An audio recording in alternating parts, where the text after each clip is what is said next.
Ooh, I'm in just a little bit. What it do, y'all? It's your girl T.A. I'm back at it again with another episode of Queens Remember in Time. And I just want to first and foremost thank y'all so much for so much support.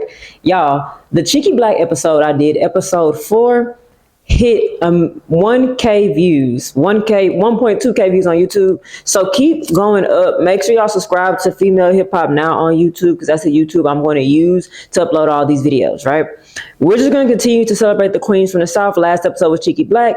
This episode is over our girl Rasheeda. Yes, the type you take to your mama house. Yes, all right. So a lot of y'all know Rasheeda from Love and Hip Hop Atlanta.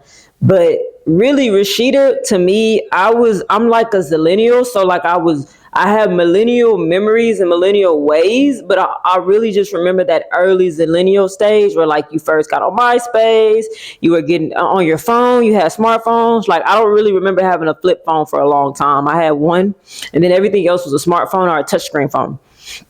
So I just remember those times where like you had AOL and watch it phase out into Google Mail and all those good times. I remember getting on MySpace and then switching over to Facebook like literally 2 years after. Then Twitter popped out, then Instagram popped out. Like I remember all those good things. So I like to call myself the first generation of Gen Z. Like we kind of laid the path for like this whole technology phase, right? And so during that time, if you were listening to music before Apple Music, there's always iTunes.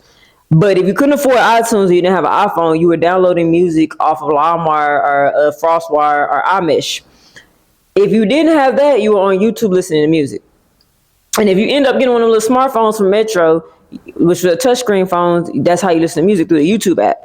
And so I was really big on the YouTube app listening to Rasheeda. And one of the first songs I heard by Rasheeda is Bubblegum. I heard it on the radio. I remember it was K104, the Dallas radio station, because Waco did not have a radio station. I was from a small town, so we syndicated all the way to Waco. And I heard, type of girl you want to chew all on my bubble gum. I'm the type of girl you want to take to your mama house. Take to your mama house. Yeah, it's Georgia Peach and I'm back again. I heard that voice in that nice slurry, soft rap.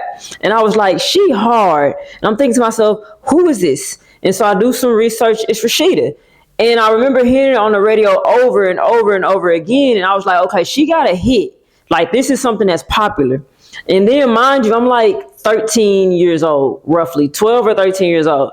Then I hear it again on 106 & Park. I see the video on 106 & Park and it actually made it to the 106 & Park countdown.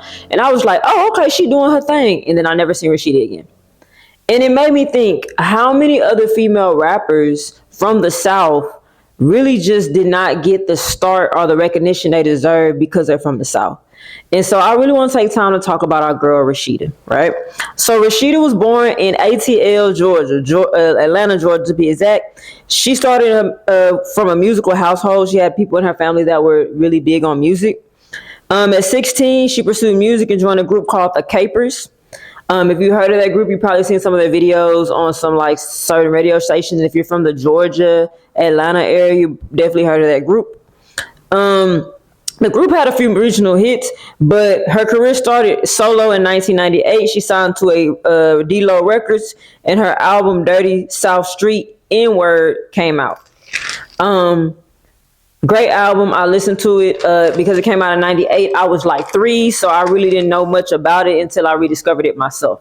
All right. The album featured her breakout hit Bubblegum, which hit urban radio and ranked on 106 & Park and the Countdown. So I'm thinking that the album, she started her career in 1998 and she dropped the album around 2005, right? So that's what I'm thinking. She dropped that album because Bubblegum, I remember, came out for me 2005, 2006 ish, 7-ish. All right. It came out before 08 and 09. I remember that for sure. Right. All right. Bubblegum was so big that it reached number 12 on the Billboard. So Bubblegum is like a Southern classic to me. Like it's legit a Southern classic. I'm pretty sure it's a Georgia classic for sure. But it is, to me, if I had to rank top 10 female Southern hip hop hits, Bubblegum be top 10 for sure. Definitely for sure, because it has an impact. The beat, everything has an impact. All right. Her second album was Georgia Peach in 2003. That was a great album. That's when I heard the other hit singles that she had, like "Do It" featuring Pastor Troy, Riri, and Quebo Gold. Uh, that was a great album. Like, it was a great body of work, and it really makes me think about like who was really tuning in or tapping into the Southern female rappers at that time, because Rasheeda is easily marketable, or was easily marketable. All right. Followed by an album, more albums, Off the Chain in 2005, Certified Hot Chick in 2008. And then she also released mixtapes. Now let's talk about this. I can really go in on her mixtapes. Her albums, yes, but her mixtapes, Rasheeda mixtape run was so crazy. So Rasheeda mixtapes were big. So there was a time in hip hop where like the record labels, streaming became a thing, but we didn't know what to do with streaming. You had the Napster, you had iTunes, you had all these different like illegal sites, FrostWire, LimeWire, iMesh, all these places where you could stream music. So somebody could literally buy your CD, rip it, put it on their computer, and upload it to these streaming services, and people could download your music for free. This was illegal. This was piracy.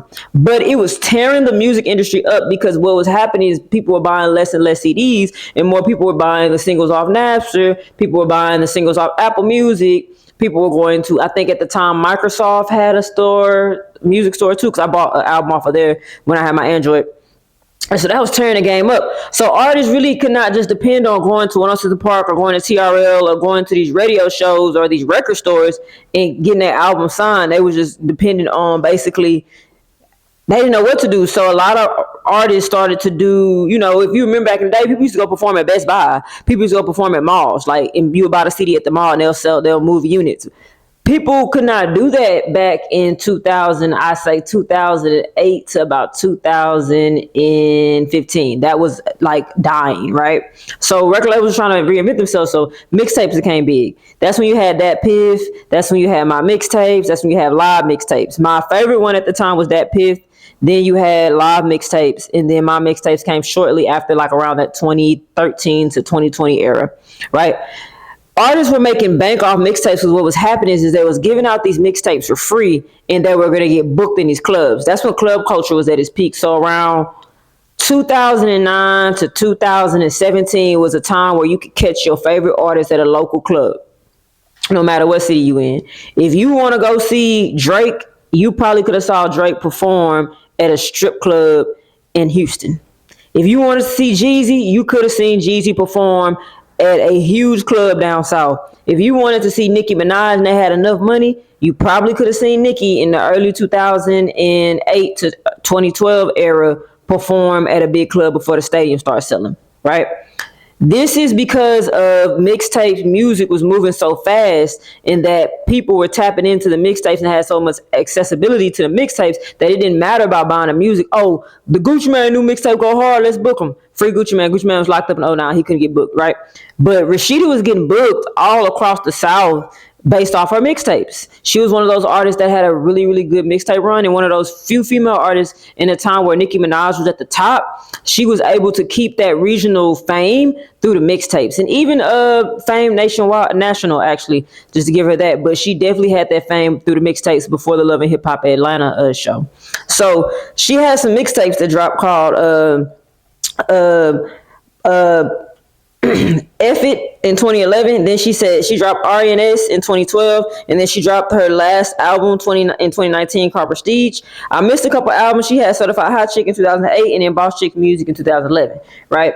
So one thing I also love about Rasheeda is she kind of rode and also pioneered this wave of like independent chicks, because if you're a black woman, you always had to work and do your own thing. But there was a time where men were like really misogynistic, and like, all these women want is my money. All these women want is my money, which that's what some of these women do want in return of time, money, right? Which is nothing wrong with that. But she was also saying, I got my own car, my own house, my own clothes. Just really pushing that independent, get your own everything, so a man can't never tell you what you can't have, or put a restraint on you. You know what I'm saying?